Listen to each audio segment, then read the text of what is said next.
ગુજરાતના પાટણમાં ધારપુર મેડિકલ કોલેજમાં સિનિયર્સ દ્વારા એક જુનિયર એમબીબીએસ સ્ટુડન્ટની પજવણી થયા બાદ તેનું મોત નીપજ્યું છે અને ચકચાર મચી ગઈ છે. 18 વર્ષીય અનિલ મેથાણિયાના મોત પછી 15 એમબીબીએસ સ્ટુડન્ટ્સની ધરપકડ કરવામાં આવી છે. પોલીસે જણાવ્યું છે કે સિનિયર્સે જુનિયર્સને સતત હેરાન કર્યા, અશ્લીલ હરકતો કરવા માટે લાચાર કર્યા હતા અને પજવણી પણ કરી હતી. પોલીસે આ તમામ સ્ટુડન્ટ સામે ઇરાદાપૂર્વક હત્યાનો કેસ દાખલ કર્યો છે અને આ ઘટના શનિવારની મોડી રાત્રે બોયઝના હોસ્ટેલના બી બ્લોકમાં બની હોવાની પણ માહિતી મળી રહી છે. હવે આરોપી સિનિયર્સે કથિત રૂપે જુનિયર્સને અશ્લીલ સોંગ ગાવા ઉપર, ડાન્સ કરવા ઉપર અને કલાકો સુધી ત્યાં જ ઊભા રહી અને અશ્લીલ શબ્દો બોલ્યા હોય એવા પણ આરોપ લગાવ્યા છે અને આવું બધું કરવા લાચાર કર્યા છે. પાટણ પોલીસના રિપોર્ટ પ્રમાણે મેથાણિયા અને 11 અન્ય ફર્સ્ટ યરના સ્ટુડન્ટ્સની સાથે સિનિયર જે હતા તે પજવણી કરી રહ્યા હતા. સિનિયરે આ બધાને અશ્લીલ ગીતો ગાવા માટે લાચાર કર્યા હતા અને વલ્ગર ડાન્સ પણ કરાવ્યા હતા. એક પછી એક હોસ્ટેલના અલગ અલગ રૂમમાં બધાને બોલાવડાવ્યા હતા અને રિજનલ વાઇઝ ગ્રુપ બનાવ્યા હતા. આ તમામ કૃત્યો કરવાની સાથે સાથે બધાને ફટકારવામાં પણ આવ્યા હતા. એટલું જ નહીં, આ બધાને હદથી વધારે માત્રામાં પાણી પીવડાવાયું હતું અને 3 થી 4 કલાક સુધી હેરાન પરેશાન કરતા રહ્યા હતા. હવે આ દરમિયાન તેમને વોશરૂમ જવાની પણ પરમિશન નહોતી આપી અને આવા પ્રકારની હેરાનગતિથી એક સ્ટુડન્ટની તબિયત બગડી અને પછી તે બેભાન થઈને ઢળી પડ્યો હતો. હવે અનિલ મેથાણિયા ધાંગધ્રાનો રહેવાસી હતો અને તેની સાથે પણ આ રીતે જ હેરાનગતિ કરવામાં આવી રહી હતી. તે સિનિયર્સની ડિમાન્ડ પૂરી નહોતો કરી શક્યો અને 2 કલાક સુધી તેને ઊભો રાખવામાં આવ્યો હતો અને સજા આપી હતી. હવે આ દરમિયાન તે અચાનક બેભાન થઈ ગયો અને તે જમીન ઉપર ઢળી પડ્યો કારણ કે તેને અઢળક પાણી પીવડાવાયું પણ બીજી બાજુ વોશરૂમ જવાની પરમિશન નહોતી આપી. હવે એ જમીન ઉપર જેવો પટકાયો એના માથાના ભાગમાં ઇન્ટરનલ ઇન્જરીઝ થઈ અને બાદમાં તેને ધારપુર હોસ્પિટલમાં સારવાર માટે લઈ જવાયો, જ્યાં તેનું મોત નીપજ્યું હતું. સેકન્ડ યરના સ્ટુડન્ટ્સ દ્વારા બોયઝ હોસ્ટેલના બી બ્લોકમાં ઇન્ટ્રોડક્શન સેશન રખાયો હતો.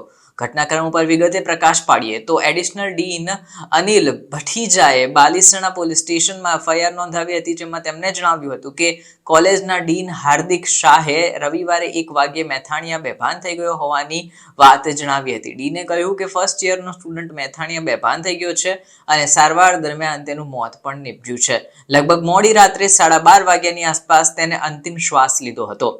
ત્યારબાદ એક ફર્સ્ટ યરના સ્ટુડન્ટે ડીનને લેટર પણ લખ્યો હતો અને એમને કીધું હતું કે અમને બધાને સેકન્ડ યરના સ્ટુડન્ટ્સ દ્વારા એક ઇન્ટ્રોડક્શન સેશનમાં બોલાવાયા હતા અને સિનિયર્સે રાત્રે 8:30 થી 12:30 વાગ્યા સુધી આ સેશનનું આયોજન કર્યું હતું, જ્યાં અમારી સાથે ન થવાની વસ્તુઓ થઈ હતી અને બહુ જ અમને પજવવામાં આવ્યા હતા.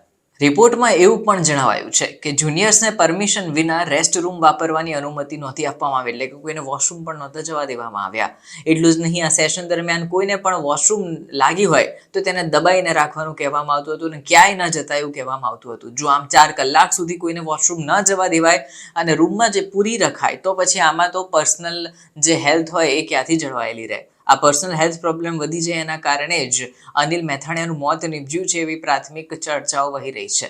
આ દરમિયાન સિનિયર સ્ટુડન્ટ્સ ગાળો બોલતા, તેમને ફટકારતા, નિર્દયતાથી હેરાન કરતા, એટલું જ નહીં તેમને પટકતા પણ હતા. પોલીસે 15 આરોપી વિદ્યાર્થીઓની ધરપકડ કરી છે, જેના નામ છે અવધેશ પટેલ, હિરેન પ્રજાપતિ, તુષાર ગોહેલકર, પ્રકાશ દેસાઈ, જયમીન ચૌધરી, પ્રવીણ ચૌધરી, વિવેક રબારી, ઋત્વિક લીંબડિયા, મેહુલ, પછી સુરજલ બલદાણિયા, હર્ષ ચાવડા, વૈભવ રાવલ, પરાગ કલસરિયા, ઉત્પલ વસાવા અને વિશાલ ચૌધરી, આ બધાની ધરપકડ થઈ ચૂકી છે. આ તમામને કોલેજે તો ડિટેન કરી જ દીધા છે, પણ હવે પોલીસ ડિપાર્ટમેન્ટે પણ કડક એક્શન લીધા છે. કે પંડ્યા એ પોલીસ અધિકારી છે, જેમણે જણાવ્યું કે ધરપકડ કરેલા 15 આરોપીઓ સાથે તેઓ વાતચીત કરી રહ્યા છે, પૂછપરછ ચાલી રહી છે અને શરૂઆતની તપાસમાં એવું સામે આવ્યું છે કે અનિલ મેથાણિયા થાકેલો જ હતો. તે બેભાન થઈને અચાનક ઢળી પડ્યો, જેના કારણે મગજમાં ઇન્ટરનલ ઇન્જરી એને થઈ હતી. જોકે હજુ સુધી પોસ્ટમોર્ટમ રિપોર્ટ આવશે પછી જ આ મોતનું કારણ શું છે એ સામે આવશે. ટાઈમ્સ ઓફ ઇન્ડિયાનો અહેવાલ એવું પણ કહી રહ્યો છે કે છેલ્લા 1 મહિનાથી ધારપુર મેડિકલ કોલેજમાં સિનિયર્સ આવી જ રીતે લોકોની, જુનિયર્સની પજવણી કરતા આવ્યા છે. હવે આ પજવણીમાં ફર્સ્ટ યરના સ્ટુડન્ટ્સને ટાર્ગેટ કરાયા હતા અને ઇન્ટ્રોડક્શનના નામે 1 મહિનાથી તેમને રોજ કંઈક ના કંઈક બહાને પજવવામાં આવતા હતા. આમાં 150 વિદ્યાર્થીઓ હતા. તેમના રિજનલ બેકગ્રાઉન્ડ્સ અને અન્ય વસ્તુઓને ધ્યાનમાં રાખીને એ સેશનમાં અલગ અલગ યાદી લિસ્ટ બની હતી, એમાં તારવવામાં આવ્યા હતા. આવું 1 મહિનાથી ચાલતું આવ્યું હતું. ધારપુર મેડિકલ કોલેજના એક સૂત્રએ જણાવ્યું છે કે એક મોટો સણસણતો આરોપ પણ લગાવ્યો છે કે હવે મેનેજમેન્ટ કેમ કોઈ પગલાં નથી ભરી રહ્યું, સવાલ એ ઉઠી રહ્યો છે. અનિલ મેથાણિયાનું મૃત્યુ થયું એ સૌરાષ્ટ્ર ગ્રુપ ઓફ સ્ટુડન્ટ્સની યાદીમાં તારવવામાં આવ્યો હતો. એટલે કે આ પ્રમાણે એ લોકોએ રીજન પ્રમાણે કે આ માણસ ક્યાંનો છે, કયા પ્રદેશનો છે, એ પ્રમાણે આખી લિસ્ટ બનાવી હતી અને પછી આ પ્રમાણે પજવણી કરતા હતા.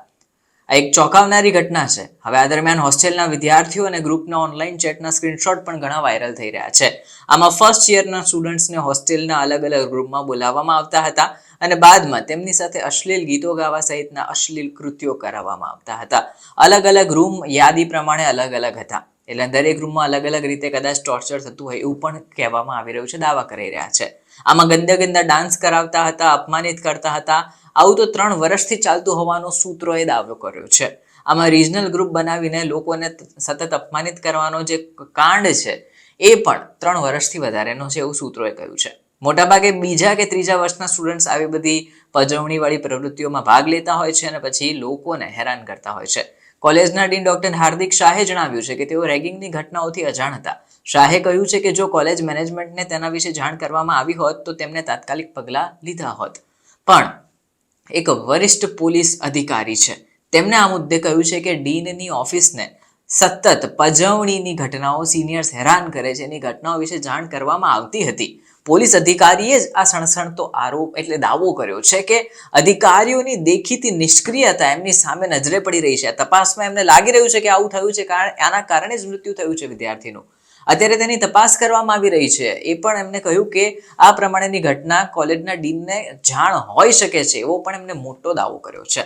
કોલેજના સૂત્રોએ પણ જણાવ્યું હતું કે આરોપીઓએ ઘટનાને ઢાંકવાનો પણ પ્રયાસ કર્યો હતો. જ્યારે અનિલ બેભાન થઈ ગયો ત્યારે તેને હોસ્પિટલ ન લઈ ગયા. તેને જુનિયર્સને કીધું કે આ વાત ક્યાંય ના કહેતા. સૂત્રોએ એમ પણ કહ્યું છે કે સિનિયર વિદ્યાર્થીઓએ જુનિયરને પછી આ ઘટના છુપાવવા માટે ધાક ધમકી આપી હતી. કીધું હતું કે જો આ વાત જાહેર થઈ તો ગંભીર પરિણામ ભોગવવા તૈયાર રહેજો. હવે શું આ બધું જે થઈ રહ્યું છે એનાથી ત્યાંના સ્ટુડન્ટ સેફ છે એવા પણ દાવા કરાઈ રહ્યા છે સૂત્રો દ્વારા કે 3 વર્ષથી આવી રેગિંગ ચાલી રહી છે. તો ક્યાં સુધી કેટલા વિદ્યાર્થીઓ ત્યાં સેફ છે એ મુદ્દો અત્યારે મોટો ચર્ચામાં આવી રહ્યો છે.